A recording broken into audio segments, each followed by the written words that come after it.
on. It's good I was not gossiping. I was gossiping about Ambogadas, but not bad. Good stuff. Okay, Yadavendra says we can start, so let's start.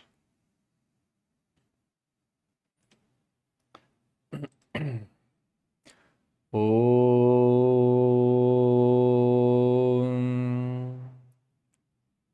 Om.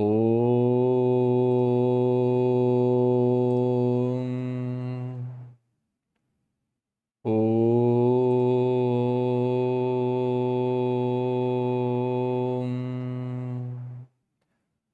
Agnatimirandhasya Gyanajana Shalakaya Chakshurunmilitam Yena Tasme Shri Gurave Namaha. He Krishna Karuna Sindhu Dinabandhu Jagatpate Gopesha Gopika Kanta Radha Kanta Namostate Tapta Kanchana Gourangi Radhe Vrindavaneshwari Vrishabhanusute Devi Pranamami Hari Priye. Hare Ram, Ram Ram Hare Hare, Hare Krishna, Krishna Krishna, Hare Hare. Ya Kundendu Tushalahara Dwavala, Ya Shubhra Vastra Vita, Ya Vina Dandamanda Bandita Kara, Ya Shveta Padmasana, Ya Brahma Chuta Shankara Prabhitibi, Devi Sada Mandita, Samam Patu Sarasvati Bhagavati, Bhudi Pradam Sharade, Bodhi Pradam Sharadhe. Shri Vithala Giridhari Parabrahmane Namaha. Satguru Swami Vishwananda Mahaprabhu ki Jai. Okay, so everybody is muted. I think I will start by myself for some time. And maybe, if it's okay for everyone, already at certain point in the middle, I can open for some questions related to some specific story. I feel bad to talk for 1 hour without any dynamics, without any feedback from you all, and then just put some questions in the end, okay? So if it's okay for you, I'll talk a little bit. And if anyone has something very important to ask, you just put your hand up in the Zoom thing, and I'm gonna most probably stop and say yes. It's nice that I see many faces that I don't see for a long time in SPN. Hope you guys can all come back to SPN very soon, easy, without any issues. Until Just Love Festival, everything has to be ready. See you in Just Love Festival. We are preparing an amazing Just Love Festival this year. So there's quite amazing Indian artists coming in. So, most of you probably know who I am. My name is Rishi Aaradhaka. I know Guruji for 12 years, and I would like to share some personal stories with Guruji. And I will connect those stories to the wisdom of the scriptures, to the wisdom of what we learn in the Bhagavad Gita and Srimad Bhagavatam, maybe Vishnu Purana, maybe Divya Prabandham, and things that we find there that connect to the teachings and to the experiences that Guruji is giving to us. Because on purpose, Guruji is like this. He gave us first the experience, and then we have the knowledge. And then with the knowledge afterwards, we can contextualize the experience that Guruji gives and understand the greatness of Gurudev. In all the other paths that you're going to find, we're going to see people first give you the book, the knowledge. And eventually, Bhakti Marga will become more and more like this as it grows. But even before any devotee gets a book in his hands, most probably, he will either have some sort of experience with Guruji, or he will hear some experience from devotees. And these experiences will change something inside of us, inside of the person. And that's going to guide us to Guruji.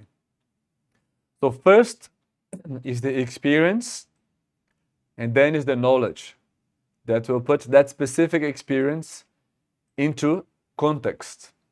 Okay? So, what kind of experience Guruji gives? Like, for example, in the first 1 or 2 years with Guruji, I would very, very often have this miracle of the roses smell with Guruji. Do you know this? Like Guruji touches you, or you see him close, or sometimes not even close, and then there is this mystical smell of roses that's not his perfume. And sometimes the place where he touched me would smell like roses for 2-3 days, even after I shower and wash my hands and everything. After 1-2 years, that kind of miracle stopped. I never had this experience again of feeling this roses smell. Once I remember, even I thought of him. I was far away from the ashram, far away from him, and I thought of him, and then all this fragrance came. It's really like a miracle like. And I know many people that have similar experiences with him. And I saw many of you people also moving the head like this, that you also have this experience of having this fragrance, this mystical fragrance of Guruji. So after 2 years, I believe, I never ever had this experience again of feeling this fragrance, this rose fragrance that emanates from Guruji's body. And I started to feel Guruji's perfume. Oh, Guruji today is using this perfume and that perfume. He likes so many perfumes. Guruji has a lot of perfumes at home.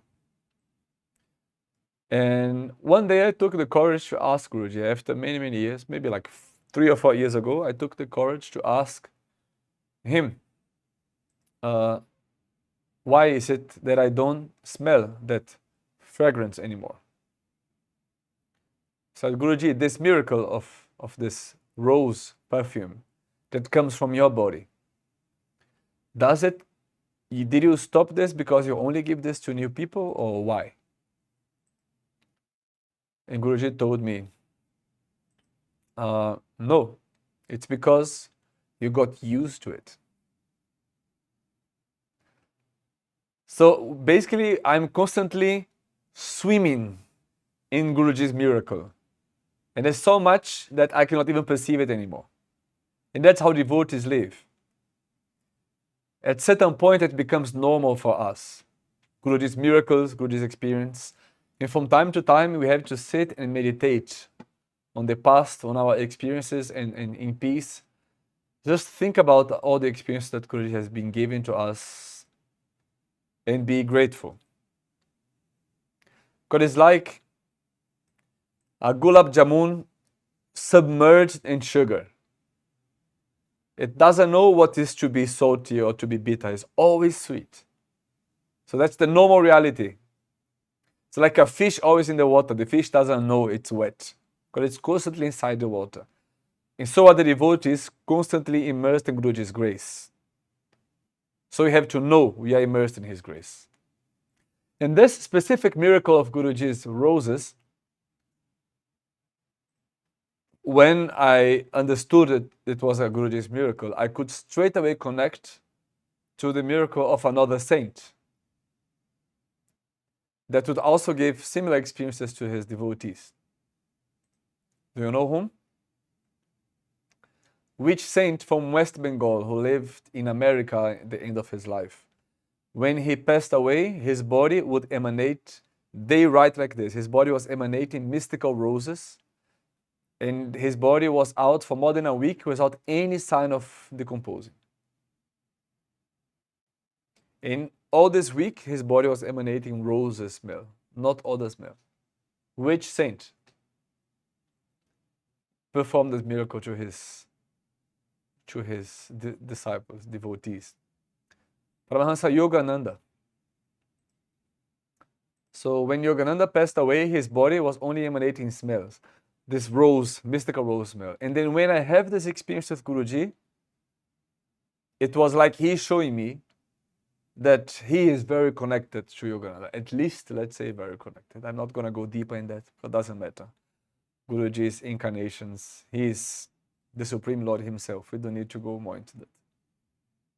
So first he gave me the experience and then the understanding that Guruji has been coming as an avatar, as a saint, so many times. So experiences are very important.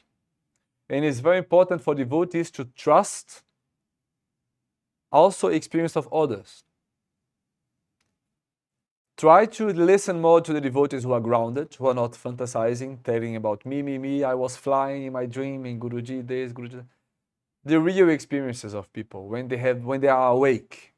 This kind of experiences. But it's very important to trust the experience of devotees also. It helped me a lot and helped so many devotees. Like, for example, my good friend Pritu, he told so many times that the experience that me and Swami Revati, that we were sharing with him in the beginning, in his first months with Guruji, was very important for him to stay with Guruji before Guruji gave his first experiences to him. So that we share those experiences is very important. And then we go into the Bhagavad Gita, and in the Bhagavad Gita we find all of that step by step. Along the way that Krishna prepared Arjuna to the realization of the Vishwarupa. And even after the Vishwarupa, when it comes to the end of Bhagavad Gita, that the realization of verse 1865 and 1866, the main verses for us devotees, when it says, if you concentrate on me, I will take care of you. You can abandon everything and I will be there for you. But you have to fully surrender to me. That's the message, no? in general. Krishna tells this to Arjuna after he, in a very complicated manner, describes Karma Yoga, Bhakti Yoga, Jnana Yoga. Then he talks about the three gunas, the three types of faith. He talks about Kshetra, Kshetragna, the body and the field. And he makes all these complex subjects. But he gave first the experience. And then in the end, the supreme experience. The psychology of the Bhagavad Gita is very important because the way that Guruji guides us is exactly the same. And every little lila, every little game that Guruji makes with us, with our egos, with our jealousies, everything Guruji makes straight on purpose. You know, Guruji is so amazing that even when he ignores us, he's making that extra for you. When Guruji passes by and ignores you, you should be very happy. Wow, Guruji is making this extra for me. He's extra ignoring me. Even that extra game, that extra performance was for you. Because his consciousness is spread throughout the world. No? Throughout every devotee and everything. So first of all, study the Bhagavad Gita, Bhagavatam, and understand the psychology. First, the devotee is in panic. Before it all, he had experience of Krishna being a divine person, but he didn't know yet Krishna was God. Krishna made all these miracles, but was still the friend of Arjuna. But then his mind was crazy. And Krishna calms down his mind and gives first the understanding that we are not the body, that we are the soul. That we don't need to panic so much because after that life, there's another life, and another life, and another life.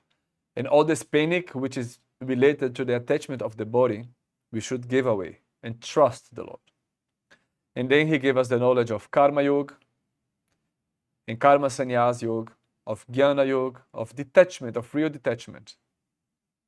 When we understand the real detachment, we understand what is meditation.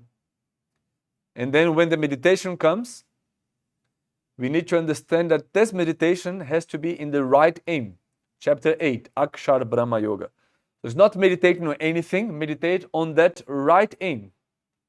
On that place which is beyond everything, on that being that lives on Vaikuntha. That's the aim. If your aim is not him, you can do so many sadhanas, so much meditation, so much kriya. If you have the wrong aim, this is all useless. Have the aim. the right aim, which is to surrender to the lotus feet of God and to be free from ego, free from jealousy, free from negativity. After this aim is clear, we come to that beautiful chapter 9 where Krishna becomes more and more mystical. And he tells me, actually, if you have the right aim, you just need love and service, and then I'm all yours. And 9, 26, 27. I'm all yours if you have pure love. After he explained Karma Yoga, Bhakti Yoga, no, Bhakti Yoga not yet, but Karma, Sannyas Yoga, Jnana Yoga, Dhyana, so much stuff. But now he reveals real love. And after real love, we are going to go to the Vibhuti Yoga. We understand the big manifestation, the Vibhuti Yoga of Guruji, of the Lord. He is everything and in everything. And that's what Guruji constantly is pushing us at the moment, that we have to realize what is the self. If you don't have the vision of the self, we also will not understand that this Krishna, this Narayana, this Guruji, which is there incarnated as a person, as a deity, he's also in every atom of the universe. He's in the dogs in the street. He's in the trees. So it's nice to hear this and then go and hug the tree and be very nice to the tree. And oh, I'm so spiritual. I see Krishna everywhere. I see Guruji everywhere. And then you go to the work and somebody treats you bad in the work, and then you are very bad to that person. So if you do this, we still didn't understand that Krishna is in everything, that Guruji is in everything. So how did I realize this omnipresence of Guruji? He, in many situations, he showed me that he knows what I'm thinking. I hope this question, if these questions in the chat are relevant, okay. He knew many times, he showed me many times that he knew what I was thinking. For example, once, after I made big mistake and Guruji was ignoring me for many months, I was allowed again in Guruji's bungalow. I made many mistakes in my life. I have some big slaps. My life was big ups and downs. I lost my daughter, and had to go away from my family, and many things happened in my life. So it's quite a complicated, long thing. And then I made mistakes, and Guruji was very angry with me, and then he took me away. He kicked me out of the ashram. But on the last day before I left the ashram, he forgave me again, and I could put all the things back in my room. So I was one day again allowed in his living room, in his bungalow, and I was looking down to the floor, and I was longing to press Guruji's feet. It's been many months I could not even see Guruji's feet. And I just said in my mind, Guruji, I would love to be able to press your feet again. And it didn't take 1 second. In the moment I had this thought, Guruji looked in my face and said, Aaradhaka, press my feet. In that same second, after many months, I could not even talk to him or see his feet. That was in 2017, 18, between those 2 years. I remember once I had a dream with Guruji. I'm showing now how Guruji knows what we think wherever we are in the world. He knows whatever we are thinking. That's his relationship to his devotees, because he lives in our soul. Guruji is the Antaryami, you know. So once, 2014, I was still not living in the ashram. I was living in the village in Springen. And I woke up, I went for morning prayers in the ashram, then I went back and I did something very bad. I went back to sleep in the sofa. In the afternoon, I had to work. Back then, I had like 40 guitar students I had in the week. So I knew my afternoon would be very full of guitar students repeating the same things. So after morning prayers, I went to sleep in the couch. And in that short sleep in the couch, I had a dream with Guruji that was very real. And in this dream, Guruji was very angry with me. He was not angry with me. He was angry, but not with me. But I was witnessing, I was seeing Guruji very angry. So he's angry with someone, and then suddenly he makes the finger of the right hand like this. It's all happening in the dream. And when he does this, I think, oh my God, Guruji is going to call the Sudarshana chakra. And he's like this, and I have this thought about the Sudarshana chakra in the dream. And a lightning comes from the sky and meets Guruji's finger with the sound and everything. A lightning comes from the sky, meet his finger, and then my dream finishes. And then I wake up and I'm, oh my God, this dream was so real. My heart was beating. So on the same day, I went up to the ashram in the evening and I saw Guruji. I saw, Guruji, you don't know what an amazing dream I had with you. You were angry with someone in the dream, and then I told him, like, he was about to show, but before I even complete my sentence, that he was about to show me something, the Sudarshana chakra, he stopped me and he laughed at my face. He said, ha ha ha ha ha, but I didn't show it to you, I didn't show it to you. Because he didn't show the chakra, just the lightning came from the sky, but the chakra didn't appear. He was like, ha ha ha, I didn't show it to you, I didn't show it to you. Then the dream finished. I could not even stop telling him, tell the story. He just knew the dream and what I was about to tell him. So that's our Guruji. Another story. In the first time, 2012, I had a long conversation with Guruji. It was the first time I had the chance to sit with Guruji and had a long talk, which is very rare, even nowadays, very, very, very rare. So I asked Guruji, where does he come from? And he told me, you know, Hiranya Loka, from that, the Loka that Shri Yukteswar talks about. I said, yes, Hiranya Loka. Guruji asked me, who goes to Hiranya Loka? What do they achieve? I said, oh, they go to Samadhi. He asked me, which Samadhi? And I told him, Nirvikalpa Samadhi. He's very good. And then he says, after Hiranya Loka, there is, I believe, Brahma Loka. And then after Brahma Loka, there is that Loka, and Ananda Loka, and Devi Loka, whatever, and Shiv Loka, this Loka, that Loka. And then he said, and there is Vaikuntha Loka. But back then, I didn't even know what Vaikuntha Loka was. We are talking about 2012. But he said Vaikuntha Loka in the end, as the last thing. He said, I come from there. I know nowadays, he just told me that because I didn't know what was Vaikuntha. Nowadays, he will not tell like this so directly. So when he told me that, a stupid thought came to my mind. I thought, oh wow, if Guruji is from that high place, the last word, the last loka, why does he need a guru? That was my thought. Like, is Babaji bigger than him or not? Who is greater? So I had this question in my mind. But I realized there's a very stupid question. So I didn't ask the question, and we had some seconds of silence in the talk.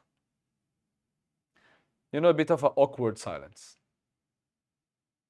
And then Guruji asked me, okay, what do you want to ask? Ask. I said, oh, Guruji, I forgot. And I actually really forgot. In this minute, my mind was blank, and I forgot what I was. This question that came into my mind about Babaji, who is bigger, who is greater. And then he looked at me in the eye and said, Babaji, ask. And then, oh my God, he knows what I was thinking. And I was shocked. And then I asked, okay, because you made all this list of the words, and it looks like you are from the highest place ever. So is Babaji really greater than you? Why is he your guru? Why do you need a guru? And do you know what was Guruji's answer to me? I loved his answer, actually. He said, you know, for you to understand that who is greater, me or Babaji, for you to understand that would make no difference at all. You will never understand it. You know why? Because Guruji lives inside of Babaji and Babaji lives inside of Guruji. And they are both incarnations of Narayana. So that's all. But again, shows that Guruji knows our thoughts, know our feelings. For some people, he might show more or less, but it's the same Guruji that lives in the heart of all devotees. It's the same Guruji, and we should never lose this confidence, this knowledge that Guruji knows what we want, what we feel, and he lives deep inside of us. And you see similar experiences in Krishna's life. Like Krishna knew exactly what was the will of Bhishma. Bhishma Pita, his realization, his deep desire was to have darshan of Krishna as a warrior, not Krishna as God, not Krishna as a yogi. He wanted to see Krishna as a warrior, as a violent warrior. That was the deep desire in the heart of Bhishma. So that the whole Leela was created for Krishna to take the wheel of the chariot and boom, throw on Bhishma. So, like all these avatars, like Rama, the desire of Hanuman, he knew exactly what relationship Hanuman wanted from him. Of the boat, Kevat, you know Kevat? Rama came in the boat of Kevat and from one side to the other in the river when he was in the forest in exile. Lord Ram also knew the desire of each of his devotees of Shabari. Rama knew the desire of the guru of Shabari, Rishi Matang, that he should give darshan to Shabari. And you know what's amazing?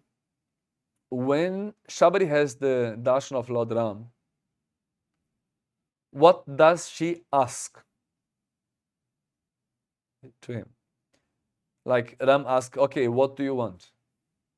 Ask me for something. She doesn't want for anything. But then he asks again, and she doesn't ask Lord Ram, please bring me to Vaikuntha. Please give me your cosmic darshan. Or please give me whatever on planet Earth. What Shabari asks to Lord Ram was, please unite me back with my guru. The guru left, before the guru left his body, he said, you're going to wait 10 years, 12 years, and Lord Ram will come to give his darshan. Many years. Take care alone here of this little ashram and wait for him. She waits 10 years, 12 years, 15 years. Lord Ram came, and then finally he comes, and she asks, unite me with my guru. Even the form of Bhagavan himself she didn't want. She wanted the form of the Satguru. So that level of Guru Bhakti pleases Guruji a lot, because that's what's going to liberate us. That level of faith and surrender to the Satguru, this is what liberates us. This is what gives us freedom of jealousy, freedom of ego, freedom of the mind. This is what reveals us actually prem, Shuddh prem, real love. Is that level of Sharanagati, of surrender to the Guru. Because it's in the relationship with the Guru that has a body now that our ego is challenged. That we have less spaces for fantasy, for being ungrounded, thinking dumb things, and imagining the relationship that we have with God. He gives you the real relationship. And when you have no expectations, the Guru will give you your real relationship to God. And this real relationship to God will be something beyond your understanding and better than anything you can imagine. But you need to have no expectation. Only when we have that state of no expectation, only then the Guru gives us more and more gifts. And then you said, Guruji, don't give me that much. I don't want to expect anything. And then he's going to give you more. But when we have expectations, what the Guru makes? He takes distance. When we are pushy, when we are judging him, when we are thinking crazy things about him, what he does? He takes distance, and more distance. Oh, I love Guruji so much. Why is he so distant? Observe your mind. Observe your mind. When you have no expectation and pure love, he is going to give you a different sign. That's Guruji's game. And only the Satguru can give us. So that's that kind of bhakti from Shabari, that real Guru bhakti, that's what we really need. Once, Guruji brought me to Japan for events for the Japan tour. So this time, when we were in Japan, this actually looks like a Japanese, how you call it? Japanese cup. It's a very Japanese, because the Japanese, they have no handle. You can only drink the tea when it's not too hot.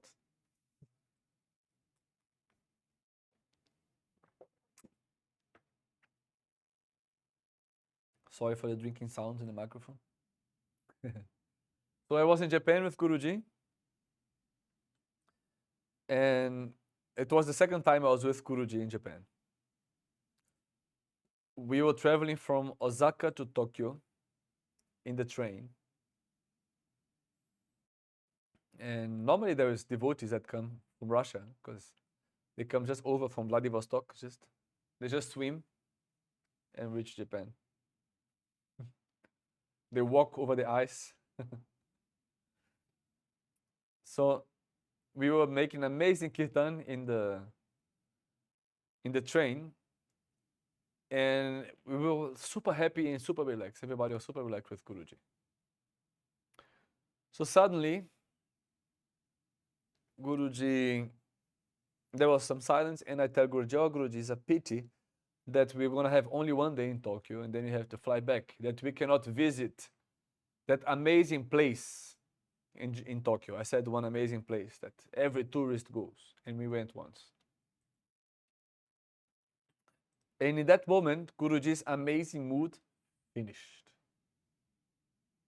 He made a very angry face, disappointed, deeply disappointed with me. He looked at me in the face in front of everyone in the train. There was maybe 50 devotees. And then he's like, you still have so many filthy desires. You have so many disgusting desires of just visiting stupid places. Okay, tomorrow, when the darshan starts, you pack your stuff and you are not allowed to be in the darshan. You go visit your stupid place and fulfill your stupid desire, and you can only come back when the darshan finishes. So now I'm feeling destroyed, finished. Let's say Bhakti Marga Japan paid my ticket to serve Guruji, and my main service is normally with Kirtan. Now I cannot serve in the Kirtan in Tokyo. And there was like 800 people in the darshan. So my main seva is taken from me, and I feel useless and even abusing Bhakti Marga Japan because I cannot do my service. And I felt extremely sad and destroyed, broken. Then in the night, I asked Guruji one more time, hey Guruji, please can I come? I'm so sorry for that stupid desire. No. Later on, mid in the night, I asked him again, Guruji, can I please come? No. When the darshan starts, you pack your stuff and you go to see your stupid place, your stupid touristic place. So, darshan started.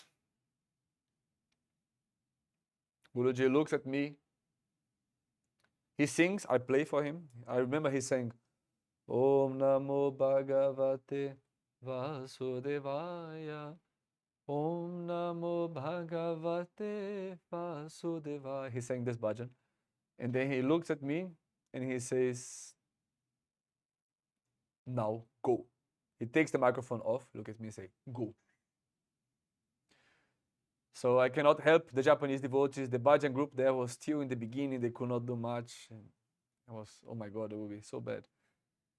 So it was the fourth time he told me.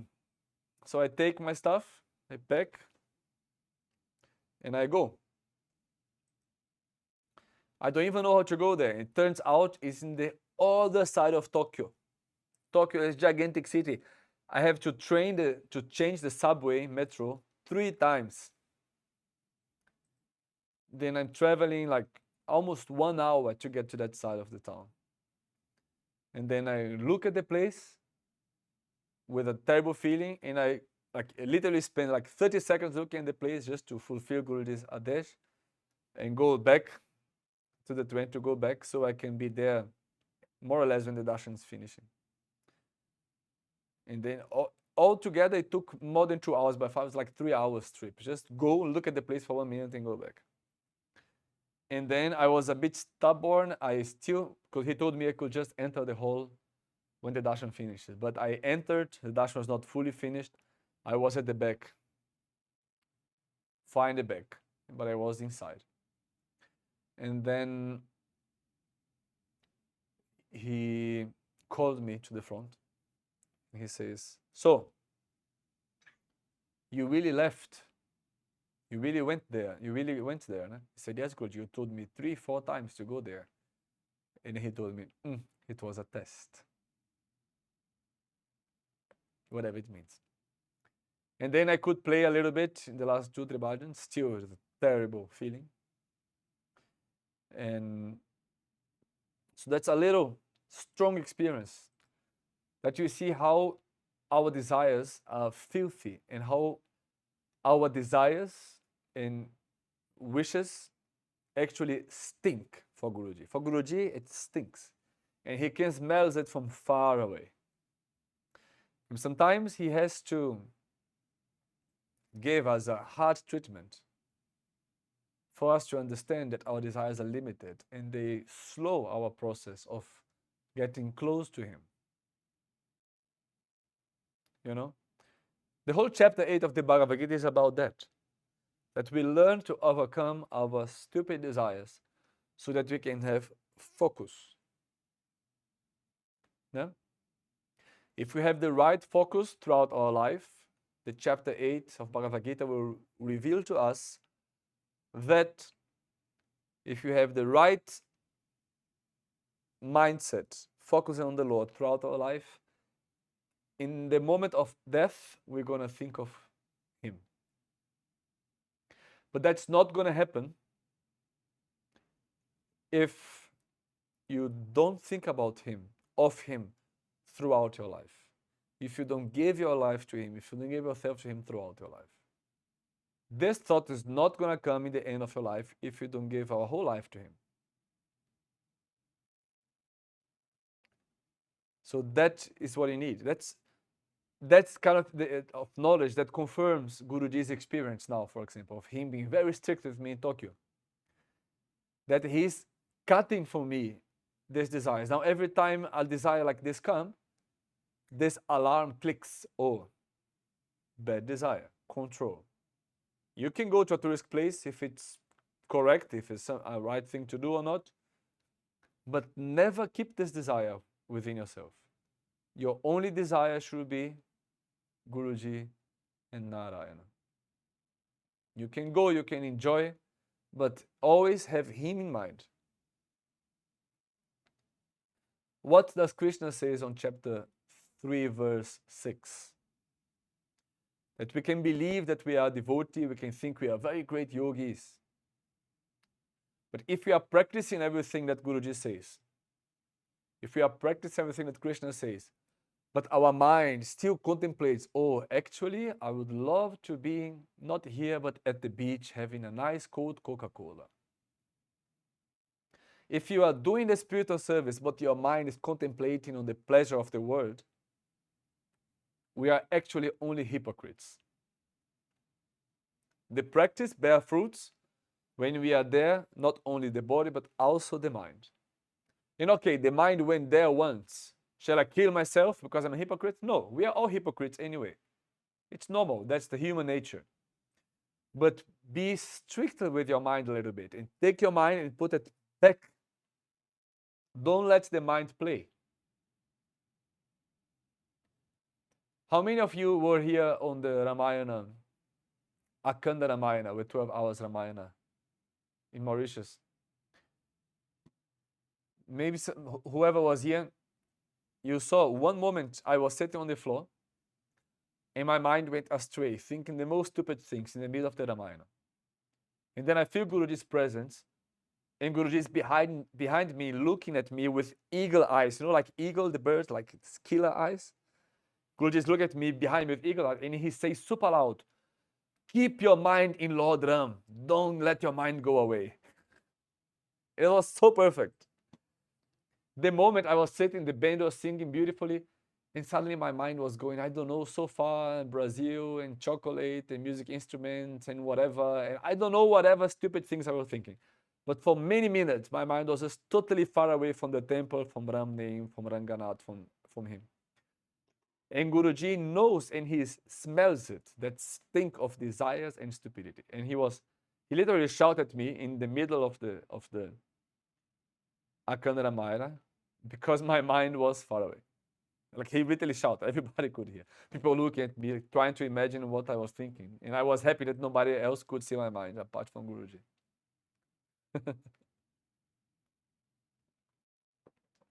It's amazing. So, Bhagavad Gita 4:20. After giving up the attachment of these stupid things, the attachment of the fruit of actions, when we learn to be satisfied, when we learn to be grateful, when we learn to be happy, when we learn not to care too much about this external stuff, then we become actually the kind of devotee that he wants. When we learn to be naturally grateful, when there is gratefulness, there's no space for jealousy, for complaining, for just to be grateful that we have Guruji in our life. That's the most amazing thing of all. Look, I'm talking so much. Anybody would like to say anything? Can I open for some questions now, and then I can continue one more story and then close? I'm getting tired of listening to myself. Maybe somebody has some question, or yeah, make some question if you have about any stories that I shared or any related experiences. Or if you don't have any question, I just tell one story more, something like this, before you all sleep.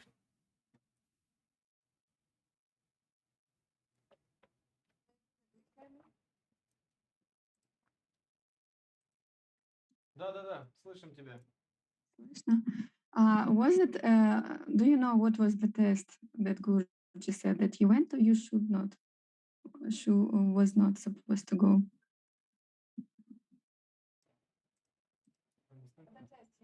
About when he told you to go during the darshan and he said it was a test. Did you pass it? Was it right? Yeah, apparently. I mean, what I understood is that, I mean, I had no way not to leave the darshan place because he told me 3 times not to be in the darshan, and when he stopped singing, he told me leave. So that much is clear that I had to do. But he told me to go fulfill my stupid desire and come back. And I actually went there, fulfill my stupid desire and come back, even though it was not enjoyable at all.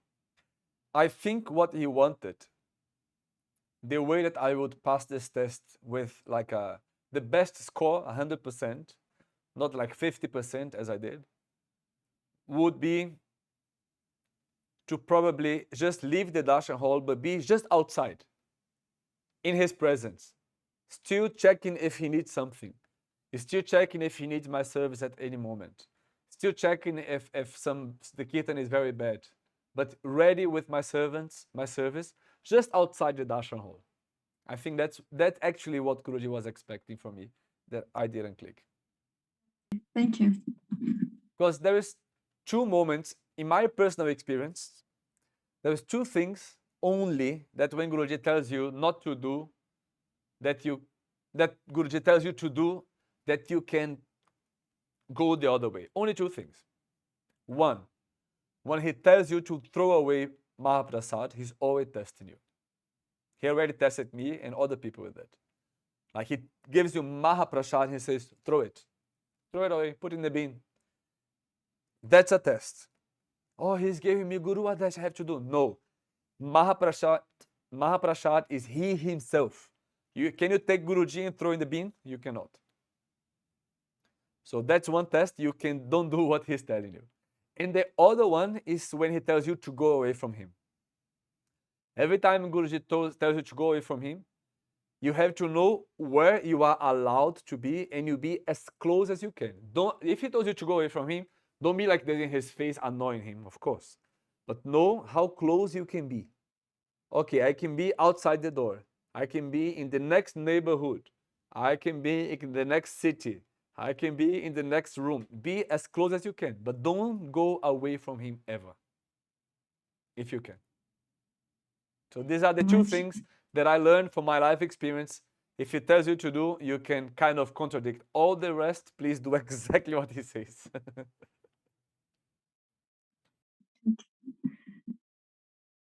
In the chat in English. Should I read it for you? There's in the chat. Чуть погромче, Калмаш, не слышно тебя. Попробуй звук сделать громче. There are questions in the chat. Please share the story of the tragedy of two Shiva devotees died during Shivaratri Mauritius, and Guruji attended their funeral. What Guruji revealed to you if he died? If he did?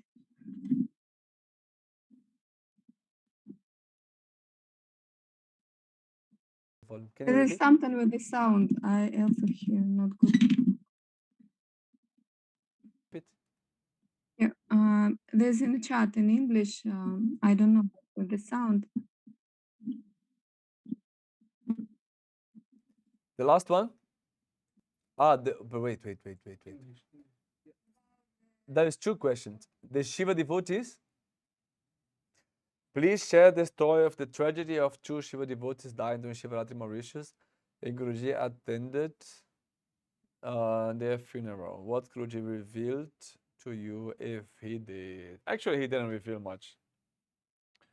It's basically, he kind of mentioned everybody has their karma, was the moment to go. And it was tragedy, but it was a blessing because they were singing the name of Shiva. Even though Guruji clearly made the point, not in this situation, but before in the past, that there's a difference between the name of Hari, of Narayana, and the name of Shiva. Ideally, when you pass away, you are singing the name of Hari. You are devoted of Hari. But still, any form of God is a blessing. Any form of God is a blessing. So he kind of said they are blessed people. So they didn't go to hell. It was a tragedy, but it was connected to their karma, just normal karma life. But they had this blessing to leave their body in that way, in the spiritual pilgrimage and singing the name of Shiva. And but that was it. And then he felt really for the family, for the kids, and that was an electroshock. No? And then he went to the funeral. And he went and he didn't make any publicity about it. He was really like as a person there, just blessed the family and went back. So interesting enough is that you know what bhajan, I saw the video of the moment, a WhatsApp video. Somebody showed me because it became a bit viral in Mauritius. It's terrible to see. I mean, not the exact moment. There was a video from seconds before when they are pushing the cart with Shiva, with the big Shiva Linga. The Shiva Linga is very big. There's Mauritian. They are not Bhakti Marga devotees. They're just Shiva devotees from the islands. Yeah? So if you're not in Mauritius, you know, every Shivaratri in Mauritius, they walk for days pushing this big cart, singing Shiva's name. And then when they reach the mountain, they push up, and then in the video we could see what they were singing some seconds before they actually got electrocuted. Because what happened, they had a very big cart with a big Shiva lingam, and the lingam touched the electro cable, and those who were touching the cart got electrocuted. 3 got hurt and 2 passed away. So the bhajan that they were singing was Alak Alak Boom Alak Alak Boom Boom Alak Shiva Shambhu. And in the video you can see they are singing the second part. Namah Shivaya Shiva Bole Bam Bam Bam Bolenath.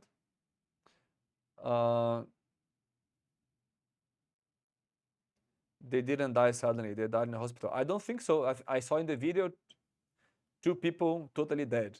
on the WhatsApp video that they showed me. Like 2 people, they look totally dead already in the video. So the funny thing that they were singing this bhajan alak alak boom, that is not a famous bhajan in Mauritius. Okay, you don't need to share, Anna. It doesn't matter if they died here or in the hospital. It's not important for this story. But they were singing Alak Alak Boom, which is actually not a famous bhajan in Mauritius. Swami Aniruddha was the first to sing it in Mauritius from our knowledge years ago, and then the Bhakti Marga devotees sing. And one day before, Bhakti Marga was singing that in Ganga Talao in the concert. So it can be that these people listened to the recording of the Swami Bhakti Marga's devotees singing the bhajan, and then they were singing it because this bhajan is not famous in Mauritius. But it's not. It's just a theory because normally you don't hear. They have their famous traditional Shiva bhajans, and this is definitely not one of them. So they will sing a bhajan that actually Bhakti Marga was singing the day before in Ganga Talao, in the moment of their passing. And that's the story. Guruji didn't tell me any very high mystical thing about that. What is the best way to tolerate Guruji's strictness and not to be afraid of him and still be loving? Okay. Guruji uses moods as tools. No, Guruji, he is not angry or happy, really. How can we know that? How can we be sure about that?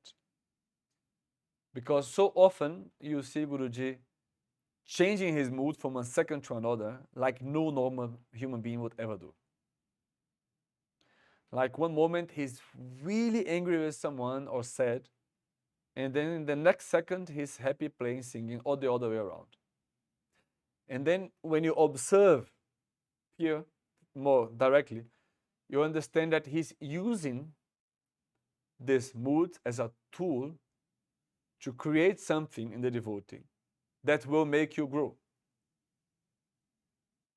So how to tolerate Guruji's strictness or sweetness or happiness or sadness is that you understand that he's using all of this as a tool for your growth. He's using his strictness as a tool because he loves you. Because if he's not strict, if he's not shaking you, you don't change. Look, Guruji is sweet and loving, making miracles the whole time. And still I am stupid. Me, Aaradhaka, I am stupid and I don't change. All the times that I changed a little bit more was when he was really angry and strict. Because that's how human beings change. The mom tells something to the child 20 times. Until the mom is really strict and gives a good slap in the butt of the child, normally nothing changes. So that's how we work as well. Like know that whatever Guruji is expressing deep inside of himself is out of love.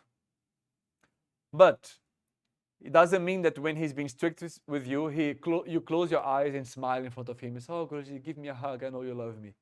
No, you have to play the game. He's being strict. You shut up and listen. Because if you are not able to shut up and listen, you still don't have humility and love enough. First sign of humility is that you can control the impulse of answering back. Control the impulse of explaining yourself.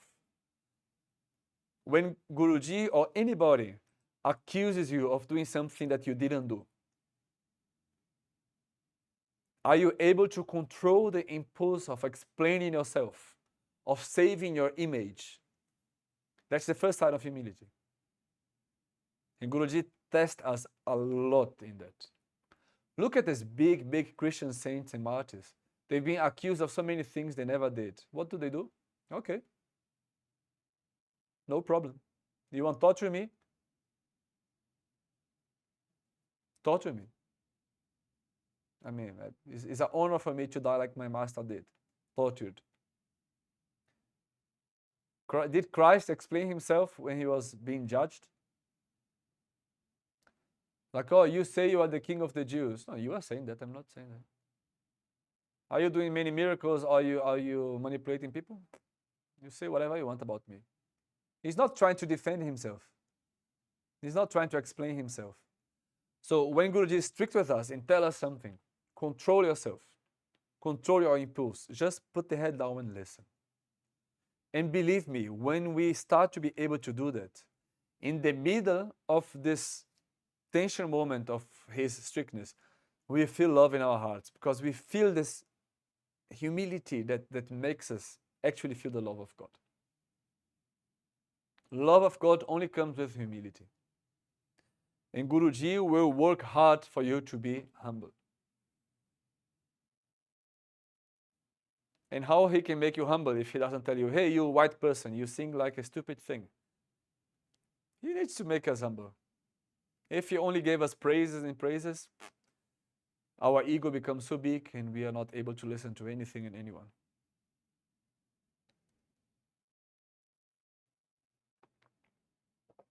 Amoga Das. I like his question. From the crowd management team. How not to judge ungrounded people and accept them with love. If you face them, how do you do it? So, if you have a function and you have to act towards somebody doing something wrong due to their ungroundedness, you have to do it. Because the judgment and the love is mainly a internal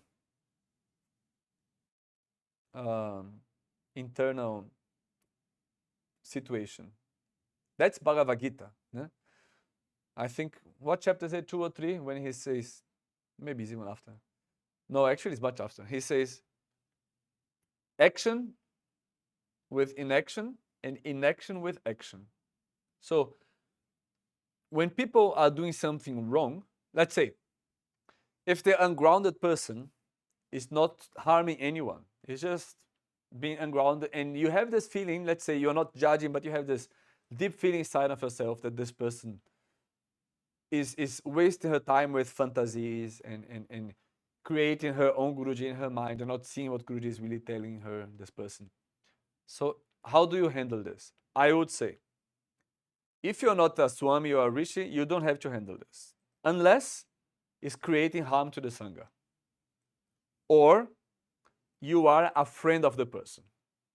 If you are a sincere friend of the person, you will tell this to the person, even though the person will be angry with you. Because you want the person to change. Or you are crowd management team and you tell the person, please leave, don't stray, don't be in front of Guruji like this. And the person, no, it's my Guruji, I can be here. No, you said, no, you have to leave. So that moment you have to be strict. But all these outside reactions, they have to be aware, they have to carry this awareness of the Bhagavad Gita, that when we act without attachment, without any anger inside, you are using, just like Guruji uses the strictness for the tool, for the specific purpose, because it's for the greater good. If you do it for that sense, then it's fine.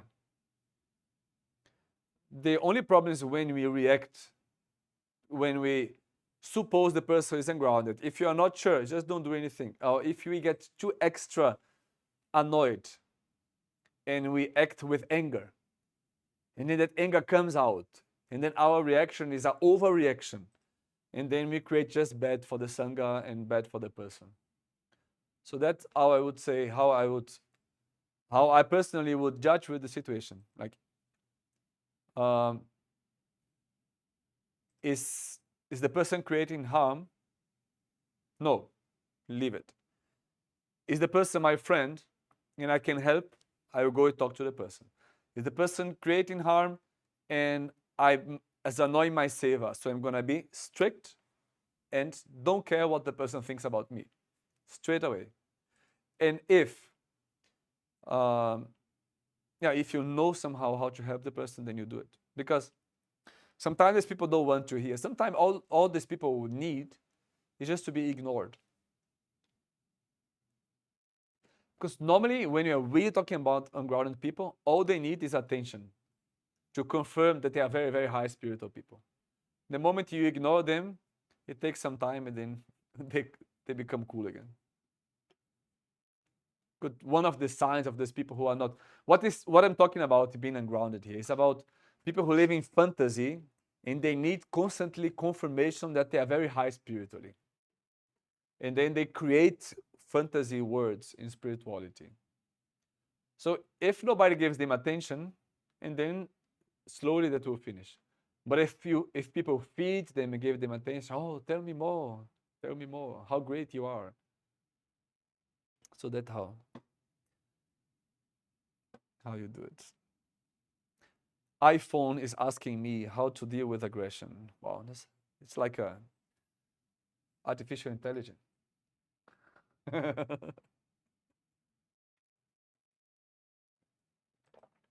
I don't know. That's not a specific spiritual question for Rishi. You go to the police and you tell the person that you've been that there was aggression. If you're talking about some sort of aggression that would fit in the devotee life or the spiritual life, you can specify a bit. But your question is too general. Otherwise, how to deal with aggression? Go to the police and say, hey, somebody's beating somebody up. Okay, I have a question here on my phone, on the phone of somebody. Tell me, have you ever had a situation where you wanted to leave this path? Or, though it wasn't your path, were there difficult times when you stopped feeling something inside? How have you overcome it, if it had happened to you? What does the Guru say about it? How do you cope with this tests? And why does he give such tests? It's a very nice question. And it's very nice that you express that. I mean, if you, the person who wrote this, if you are going through that, it's very sweet and amazing that you actually expressed it. To be honest, me, Rishi Aaradhaka, I never wanted to leave the path. There was very hard moments where my mind shortly considered. It was maybe a 1 second consideration. Then I personally knew it was a very stupid thing. And then I actually never really wanted to leave this path. But there was, show me the question because there's this phrase there. But there was moment, where I stopped feeling things inside. This happens because from my own experience, from the experience of many people that I know, the feelings are cyclic. You don't need to trust your feelings so much. Sometimes you feel, sometimes you don't feel. But you do what you know what is right. So the first thing is like, when we are having through hard, difficult times with Guruji, we have to first sit and be grateful. Like where you sit down, close your eyes and look inside of yourself and think, where is the gratitude that I had that is gone? And why is that gratitude gone? Why now I'm not grateful for having Guruji? And why I'm happy? What is happening inside of me? It's the first thing that we have to look inside of ourselves. Because when we are grateful, it doesn't really happen. And then you should, with a little bit of searching for that gratitude, before you continue your analysis, sit and think about all the amazing experiences you had with Guruji. Doesn't matter if they were physically, if you are dreaming, if it was a hard feeling, if you were with devotees, if you were with the Sangha, it's all experience with Guruji. And go with these experiences and try to see how they changed you. And try to see how they were, how were you, how you were before all of this happened, before you met the Sangha Guruji, and how are you now? Normally when we go through these filters, the idea of living weakens quickly. We just want to live when our ego is too swollen. You know, the ego is inflamed. The ego is swollen. So everything that touches hurts. And how to calm down that ego, that crazy mind, is to sitting and being grateful and thinking about all these amazing experiences and feelings of love that we have with Guruji and the Sangha. Because you didn't become devotee or follower of Guruji for no reason. You didn't come here by accident. You didn't come close to the Sangha just like this. Something happened to your life a couple of times. And be ready. Every devotee, be ready to have moments where you don't feel anything. Look, our brain, we mix our feelings a lot with our expectations. Don't totally always just trust your feelings like they're all real feelings.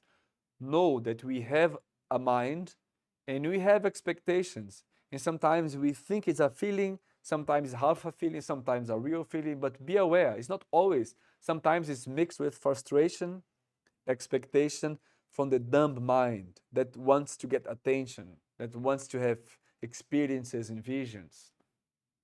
So don't trust only the whole time these feelings and mind. You have to know that Guruji brought you to the path, that God brought you to this path. And you know what's the right thing to do. You already had enough experience that Kriya Yoga calms down your mind and opens your heart. You have enough experience that to do japa calms your mind and gives you that feeling that God is present. Go deeper in that, you know. Japa at least calms down your mind. So I already know there will be moments where you feel spiritual and you feel a lot of things. There will be moments where you don't feel anything. Who cares? You don't need always to feel. You just do because it's your nature to do. It's your nature to be a servant of God. It's your nature to be a servant of Guruji. A real servant doesn't serve only when he feels like, when he's feeling good, and then he turns his back to his master. A real servant always serves because that's his nature. And take this identity upon yourself because that's the real identity of the soul towards God. And the best way to be with God is to serve the Guru in any way possible. When you do japa, it's already service to the Guru because Guruji is so happy when you do your japa. So know that you're not always going to be feeling. It's all it's cyclic. Sometimes you feel more, sometimes you feel less. Sometimes you have more experience, sometimes you have less experiences. Sometimes the cycles are bigger, sometimes they are smaller. You should not expect any of those things. You should not expect any experience. You should not expect any vision.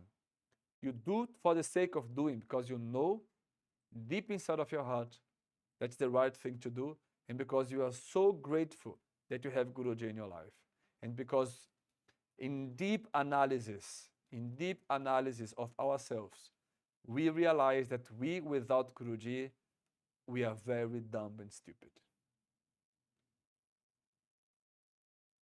We without Guruji, there is no free choice. We think, oh, now I'm doing what my Guru tells me. I want to have free choice. What is that free choice? When you don't have your Guru, you follow your stupid mind, your samskaras, your desires. You are just running behind desires of your mind. It's no free choice. Samskara from past lives, desires from this life, craziness from the mind. It's your mind driving you. It's not you having a free choice. So you have two options. Follow the stupid desire of the mind, or follow the will of God that's going to give you the realization of God when God wants. That's your two choices. What do you pick? Pick the teaching of the Guru and don't expect anything. And the least you expect from experiences, from whatever, more he's going to give you actually. So that's how you should deal with it. And one thing, if you have moments of difficulty and you consider leaving the path, uh, be more with devotees, with Sangha. This person don't need to be from your neighborhood, from your city.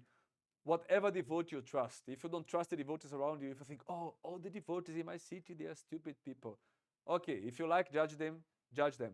But there is for sure one devotee that you like somewhere. Call this person.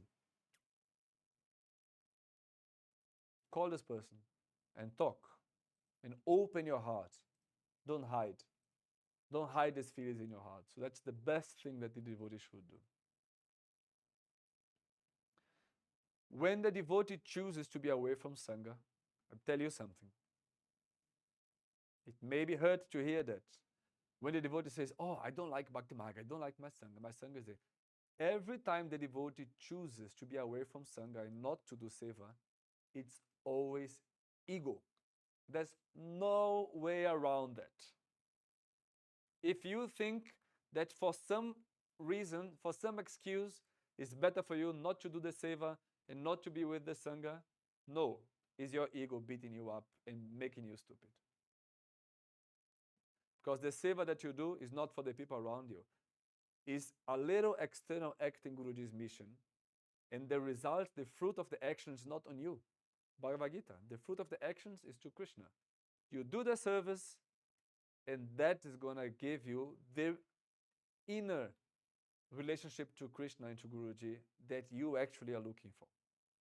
And if you choose not to do the service, it's because your ego is inflated, inflamed, hurting. We need to have the self-analysis.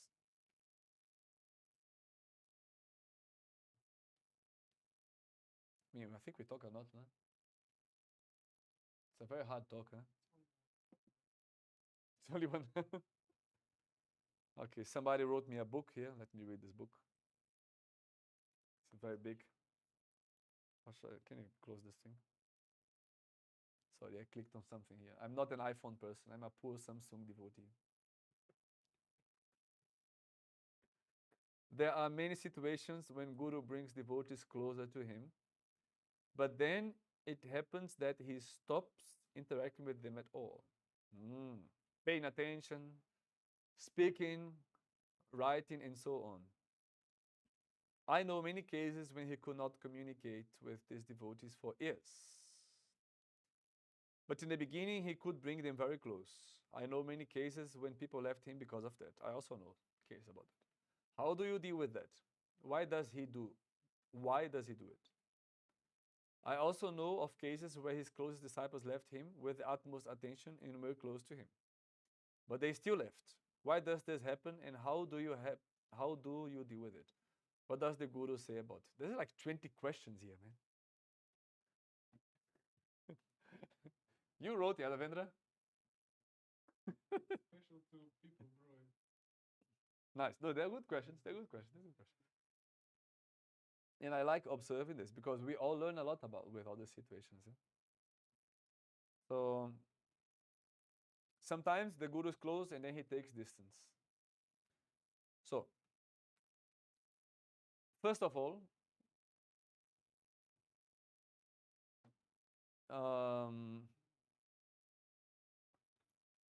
the relationship that Guruji has outside with us is for us to grow, whatever this relationship is. If it's a close relationship or a far relationship. Like I was not close physically to Guruji in the first 2.5 years. Actually, I just saw him in the lobby. And then suddenly he called me close. And meanwhile, there were some moments he was more far and more close and this and that. And I saw devotees which were very close in the beginning, and then he took distance. One thing, I cannot judge in general. Guruji, he gave specific treatment to everyone. And first of all, you put inside of your head and you lock. What he's giving me is for my growth. Second, put inside of your head and lock. The Guru wants us to change and transform. He always wants us to change and transform. So I had situations where Guruji was acting weird and distant with me. I could even go to his house, but he was weird and cold. And then I observed myself and I saw situation, I think I'm being lazy in my seva. I think I'm being prideful. I think I'm not being a good person here and that. And I tried to change myself. And honestly, every time I try to change something in myself, Guruji changes. It's magical. So how Guruji is treating you in the outside is reflecting on something that you has to change on yourself. Does it mean that everybody is able to one day have a close physical relationship with Guruji? Obviously not, because he has in this world now one physical body. How can 10,000 devotees be in his living room having dinner?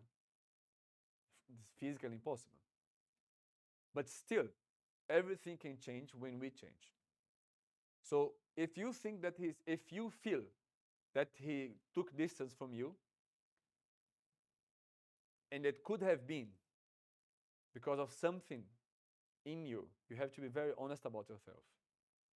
Write down, I think I have to improve this in myself. Write down, I think I have to improve David in myself. And work on it.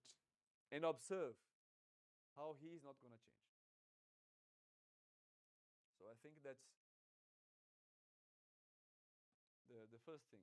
Why Guruji changed his interactions.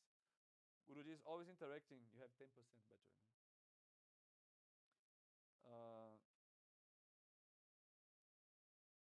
Guruji, one thing is clear, even for the people who live close to him. Even for Swamis who are with Guruji for 20 years, sometimes they're very close, sometimes they're not doing anything with him anymore, like closely. Your relationship with him will change anyway. It's no devotee that's going to have the exact same relationship with Guruji for 2-3 years. It's always going to change in some way. Even somebody like Swami Niruddha, okay? Everybody loves Swami Niruddha. Guruji loves Swami Niruddha so much. Swami Niruddha for 10 years was traveling almost every trip with Guruji. Spoiled. Every trip. Now he became a Swami, he tells me, Aaradhaka, it's terrible to be Swami. I have to go to all these countries. And then sometimes when I'm in SPN, Guruji is not in SPN, I don't see him anymore. I talk to him on the phone every second they finish. He barely travels with Guruji anymore. He's still very close to Guruji. If he's in SPN, Guruji is in SPN, he's always there. But before he was making all the cool trips with Guruji. Now, since he became Swami, no trip with Guruji. You think it's easy for him? It's not easy for him. But he knows, understands it's for the mission, it's for his growth, it's for Guruji's growth, it's Guruji's wish, and that's what it is. So no relationship will be the same. Sometimes in the outside eye it will be better and worse, closer, far. But even without necessarily you making something right or wrong, the relationship will change because that's the nature of it. And that's Guruji guiding us. This is part of Guruji's guidance. Answers the first question?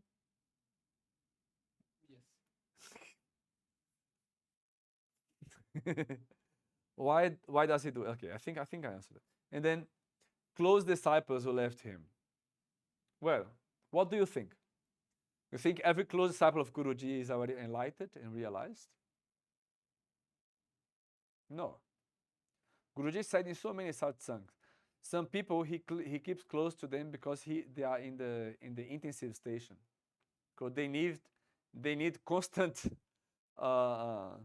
medicine in their veins. Because some people, if they are distant, they are not strong enough to be devotees, good devotees. In some, there is different cases. Guruji gives a different. There's no general rule, but you have to understand that even a Swami, he carries Guruji inside of him, 100%, and you should totally have obedience and reverence to that Guruji inside of the Swami. Guruji put him extra inside of a Swami of Bhakti Marg. Yes? But he also has a human side. And it's the Swami's choice, or the Rishi choice, or the Brahmachari choice, in his own personal test and development, to follow more the Guruji inside of him or his stupid mind. And sometimes people don't pass the test and fall. And that's what it is. And you know what? Guruji prefers to humble somebody in front of the whole organization for that person to become really humble and grow spiritually than to somehow keep the person a swami, keep the person brahmachari, but don't give a shock that's going to make the person grow. Do you understand what I mean? Guruji doesn't matter. He can sacrifice the whole Bhakti Marga to make one devotee really humble. Guruji is not like organization, political person. He's not, oh no, we need to make sure that this doesn't come out because Bhakti Marga has to keep strong. Guruji doesn't care.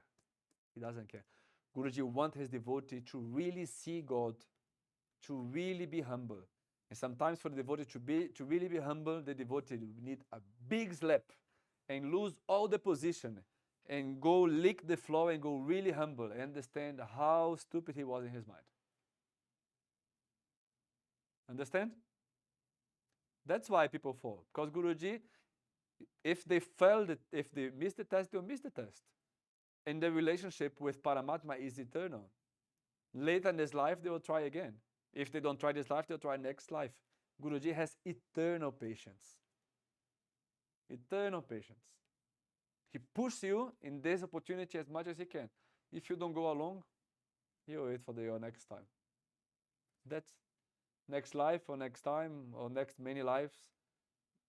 Guruji is very sweet and also very tough. It's very tough. And that's why people fall. They fall because they let their mind and their desires become bigger than the Guruji inside of them. That's the only reason. Guruji will always give a test, but in the test, tests come again and again, but he doesn't give a test that you cannot pass. Even though sometimes, look, in 2016, Guruji had a dream that I left him. And Guruji normally doesn't, he told me many times, I don't dream. He said, I don't dream. I only travel to places. I don't dream. And then he told me, I dreamed that that you left me. And I said, okay, it means that you didn't dream. It means that you saw that I left you. And I was shocked. And then some weeks later, my ring broke. I had a ring with a green stone. And then Guruji, one day later, after my ring broke, he manifested to me this ring here. You can see? No, you cannot see. There's no light. Okay, whatever. This ring has a Hanuman shape. So he manifested this ring to me and he said, Hanuman is going to protect our relationship. So he dreamed that I was leaving him, like he predicted, kind of, let's say. Then he gave me this ring. He said, Hanuman is going to protect our relationship. And 1 year later, I made a big mistake. I almost fell. I almost left him. He almost kicked me out. And I told him, I told you quickly, I'm not going to tell the whole story in detail now, but he told me to leave SPN. I emptied my whole room. And then on the last day, when I was about to leave, to actually spend my first night out of SPN, he came back. He tested me that I follow his adesh and actually clean the room and everything. And then he comes and say, okay, I gave you a second chance. You can come back now. And then I spent 1 day cleaning my room, and now I spend one whole day put everything back in my room. And I didn't spend any night outside of the room. But I had to fully believe in order to go through the test. And at the end, I didn't fall. I didn't. So Hanuman protect my relationship with Guruji. So the tests can be very strong, but he also gave us the means to survive them. And he does them out of love. And if we are humble and we listen to what he says, it's going to be easier to pass. Jay Guldev, can you please tell us what do you love and hate in Kirtan? Hate, you should not hate anything in Kirtan, because Kirtan, good or bad, is always the name of God. But what I really dislike in Kirtan is first when we feel the person is doing it only for herself and trying to be pushy just to get attention. Second, I really dislike when musicians are not paying attention and respecting each other, like when the manjira is not listening if the singer is going light or going strong. If like if you're not reacting, being together. So that's very annoying when the musicians are only with half attention, not 100% attention. But that's basically it. The rest you cannot expect. Like some people are better musicians because they have more experience, and people are worse. And you have to have this kind of understanding. If Kirtan is doing with honesty and real dedication, then it's always nice. Are you breatharian? Does it help spiritual practice? How you get there? Yeah, 12 years ago I made the process of living on prana and it worked. And I lived 1 year very strict without any solids. And then after that year, that was in 2011, 12. So in the end of 2012, I stopped like have been super strict with me because I already proved to myself what I need. And so basically, I'm still a breatharian. I don't have any meals. I don't have any breakfast, lunch, or dinner, never. But I eat prasad because I'm a Vaishnava. And sometimes with friends, I eat a chocolate or they gave me a slice of pizza. And I'm not super strict anymore. But I don't have any meals and I never feel hunger. So that's Aaradhakas nowadays. And it helps my spiritual practice if I don't look for attention because of that, if I don't feel pride because of that, it helps. Otherwise, it makes my spiritual practice worse. I don't suggest anyone to do it. It's good for me. It calms my mind. It makes me healthier. It gives me more time to practice, more time to serve. I did this process with a Brazilian family that lives like this in 2011, but I don't recommend anyone to do it. It's not important. It's not going to give you enlightenment. Guruji is going to give you enlightenment, quick or long as you need. But to be breatharian, to stop eating, is not going to make you enlightenment. Can guarantee you that. I know a couple of people who made the process. So some people do the process and then they want to become gurus. They want attention and they want to give advice to people. Don't listen to these people. Don't, never. But it's a nice thing. It helps me a lot. But yeah, it's not important. You have Guruji, that's the important thing.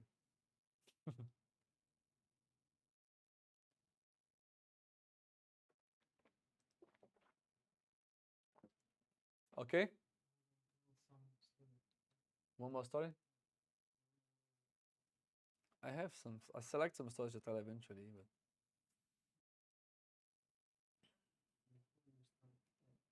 yeah, I know. Yeah. I don't know which of the stories I tell. Okay. Then I'm just gonna tell a sweet story that shows how Guruji wants us to be ready. I told many heavy stories today and many deep life lesson stories. I don't want to go so heavy now. Just say something sweet and nice. That's just entertaining. Once I was with Guruji in Spain, and then it was a darshan somewhere, Lanzarote, I believe. I have to make music, organize the music for darshan there. And then I went to Guruji's room, like in the place he was sleeping, and he was in the getting ready in the bathroom, and he asked me, "Do you have the white chandam for the tilak, like white, this white chandam?" So I know Guruji, I only have black, like yellowish, but I don't have any white chandam. He said, "Oh, the white chandam would look really nice, with the outfit today. I would really like to have the white chandam." I said, "Oh, okay, but I don't have Guruji, so I cannot help finish." And then spent some minutes. I have a picture of this day. See, I'm looking now because I'm looking for a picture, okay? Sorry. And then after some minutes, Guruji calls me, "Come here inside." He calls me inside the bathroom. I'm like, why Guruji is calling me inside the bathroom? And then he starts moving his hands and asking me to put my hand under his hands. And then he does like this. And then I put my hand underneath, and then Guruji starts to manifest vibhuti on my hand. And I'm like, I'm not sick. It's not Shivaratri. why is Guruji manifesting Vibhuti after shower inside of the bathroom in my hand? And I was so confused. Why is this happening right now? I was so confused. And then it clicked in my head what I was supposed to do. Do you guys understand what I was supposed to do? Can somebody guess? If you know the story, because I already told you some satsang, don't say. Who can guess? Okay. And then he made the vibhuti in my hand, and I did not find the picture, and I don't want to be looking down like a stupid. So I understood. Boom. Then I said, okay, Guruji. I took the vibhuti. I said, Guruji, I gave this vibhuti back to you. Because vibhuti is very white. Because I understood that Guruji never, ever materializes or manifests anything for himself. Never.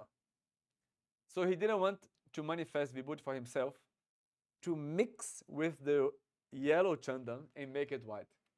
So he manifests vibhuti to me, and he didn't ask for me to give him the vibhuti. He just was looking at my face.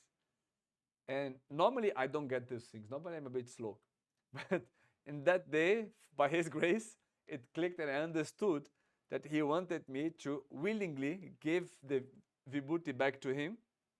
And then he mixed with the chandan and he made a really, really, really nice yellow, very, really nice white tilak.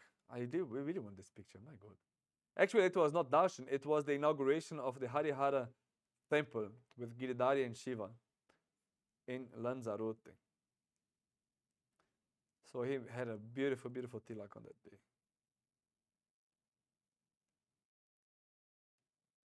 So that's a sweet story. How we have to sometimes really understand what Guruji wants, because he's not going to really always tell us. And so sweet how Guruji, he can do anything for himself. The Divine Mother gives everything he wants, but he actually never ever manifests and materializes anything to himself. It's mind blowing. It's totally mind blowing. Okay. I think I will not be able to show you the picture because there's too many pictures here.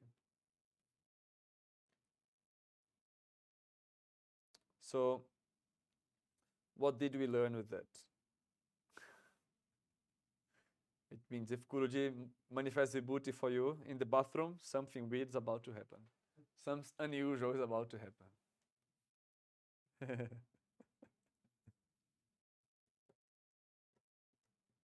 So, maybe I could close with a message according to the questions. That's people, never find any excuse to be away from the Sangha. Never find any excuse to be away from Seva. And understand that Guruji will always be closer to you if you make an effort to be more humble. We are not here to be great. You know that? We are here to be humble. Greatness belongs to him. All the greatness already belongs to Guruji. He already took all the greatness with himself. He's Shriman Narayana himself. What we have to do is to be humble. So if we don't extra put an effort on that humility, we miss a big thing and we slow down our process.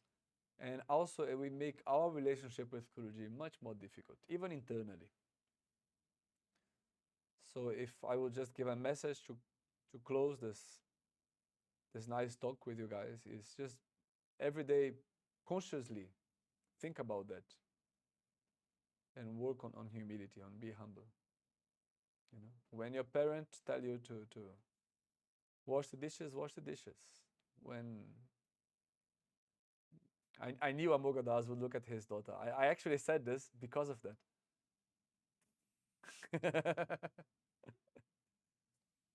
When like humility is not only when you are in front of Guruji, you know, like it's in the little things of life, you know. And this is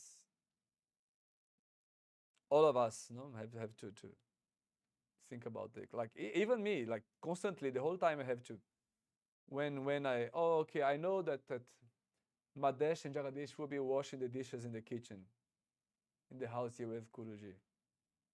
If I don't have something to do, shall I watch the movie or shall I go help wash the dishes? No?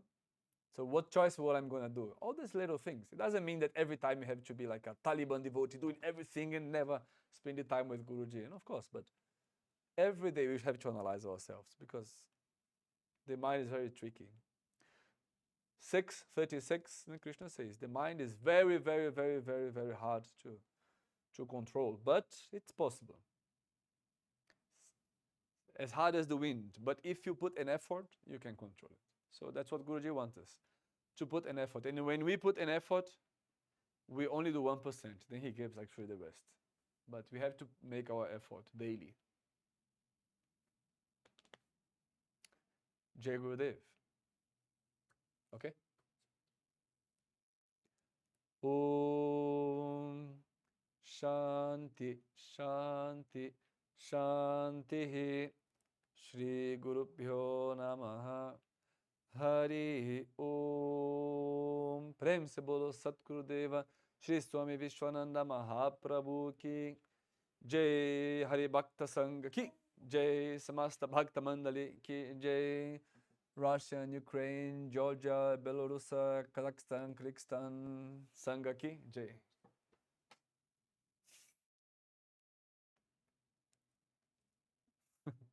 Bye.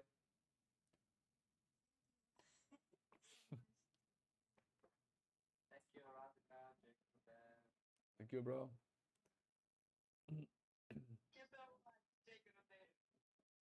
Jai Gurudev.